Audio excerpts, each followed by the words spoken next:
let's fold the green chart paper.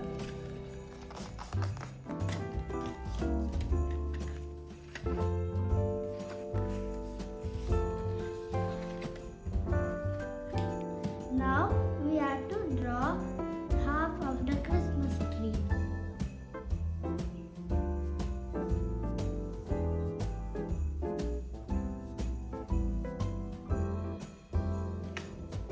Now let's cut the tree out.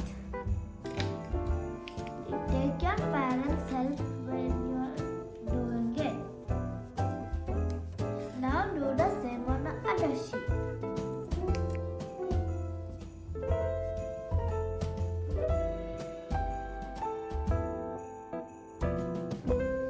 Now let's make a cut on each sheet.